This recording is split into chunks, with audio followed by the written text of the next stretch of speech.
Трамп назвал Россию бумажным тигром, высмеял неспособность победить Украину и заявил, что Киев может вернуть Крым и Донбасс при поддержке ЕС и НАТО. Обращение США к россиянам. Америка дает зеленый свет, резкий разворот в риторике. В Белом доме не против ударов Запада по авиации России. Порция под губу. Польский президент в центре внимания. Жесты и привычка на Генассамблее ООН попали в объектив камеры. Что употребил? Зеленский готов бороться за кресло президента на послевоенных выборах, но уже сейчас вызывает раздражение среди союзников, которые обвиняют его в монополизации власти. Резонансный материал в западной прессе. Громкое заявление из Москвы. Дроновая активность в небе Европы – это действие Киева. Позиции всех сторон. Кто на что готов.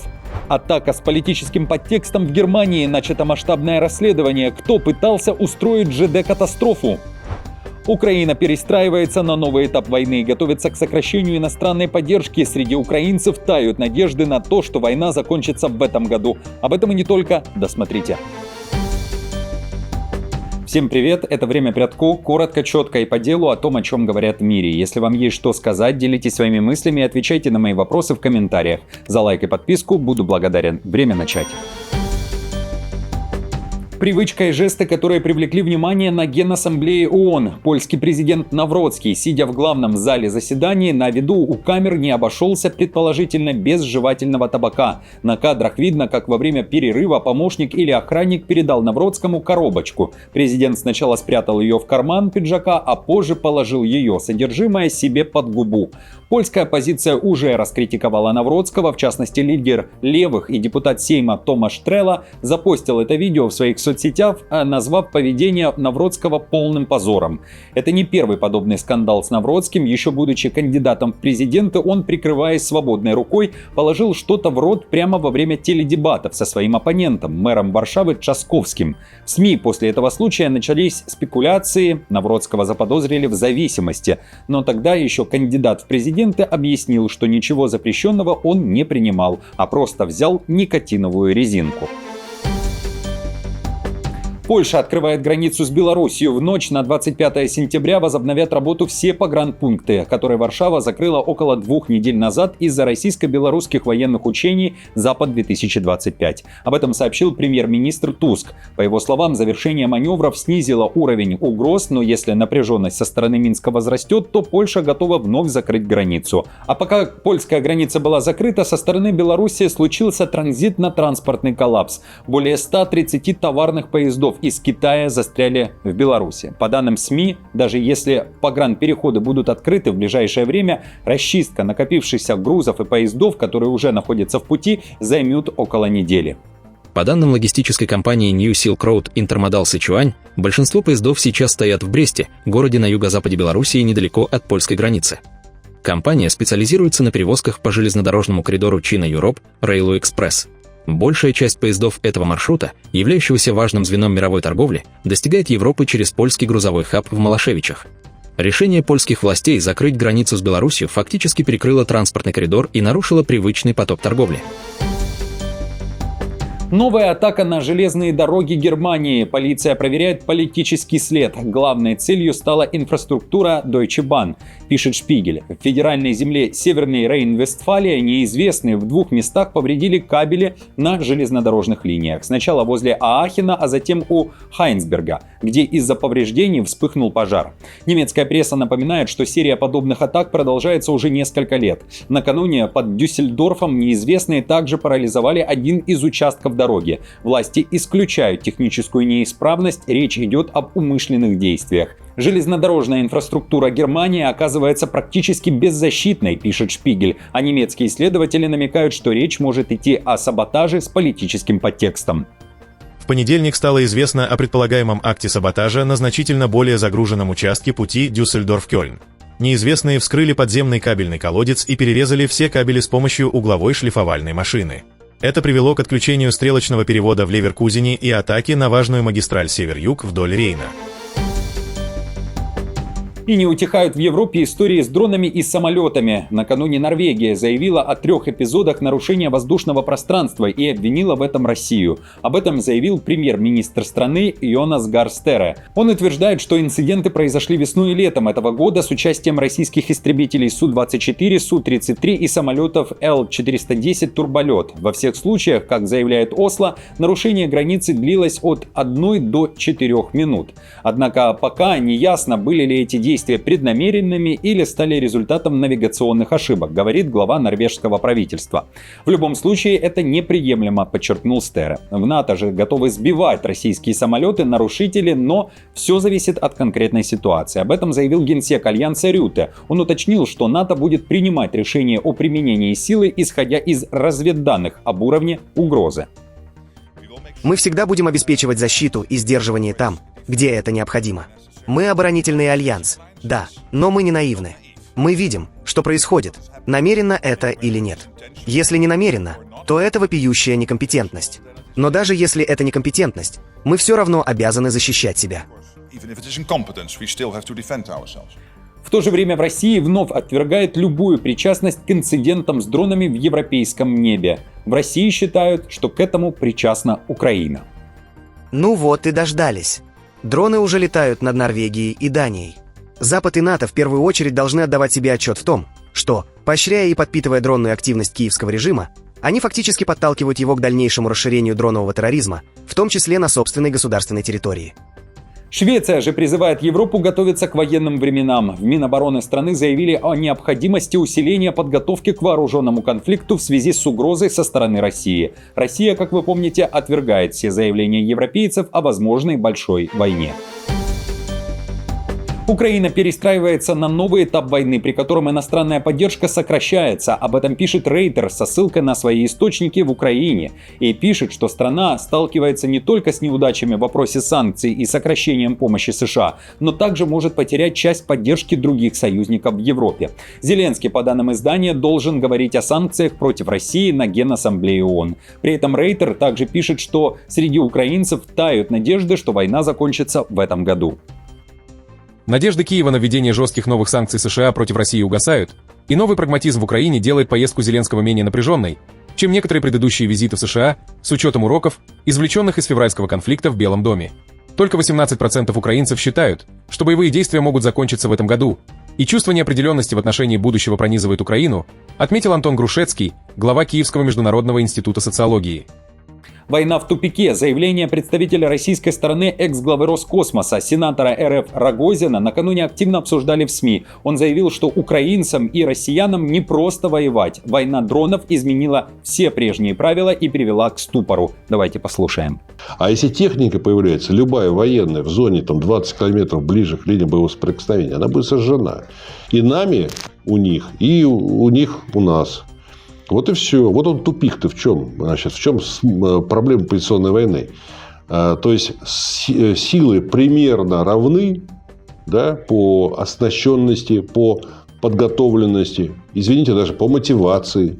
А в Украине на цитаты разобрали заявление командира 3-го армейского корпуса ВСУ Белецкого, который заявил, что если будет достигнуто перемирие, то заморозка должна пройти по нынешней линии фронта. Он согласился с тезисом, что перемирие даст Украине возможность выдохнуть, перегруппироваться и ждать по азербайджанскому, по карабахскому сценарию более подходящего времени. Это была цитата. Также добавил, что Россия также будет использовать перемирие для наращивания своих сил. Однако допустил, что во время перемирия из-за украинского менталитета могут произойти внутренние конфликты в Украине.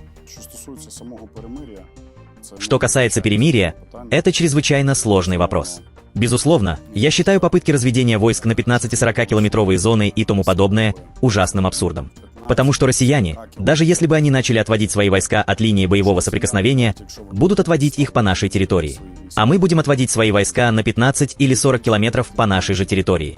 Это абсурдный сценарий, который фактически отбирает у Украины тысячи квадратных километров, если пересчитать на километраж, отбирает населенные пункты, в которых живут люди. В США же заявили, что Россия должна остановить войну, а Украина пойти на мирное соглашение, упоминая при этом, что требованием Путина был вывод украинских войск с территории Донбасса. В Киеве называли такое требование капитуляцией. Предлагаю послушать. Может ли такое быть, что мы неправильно оценили намерения президента Путина на Аляске?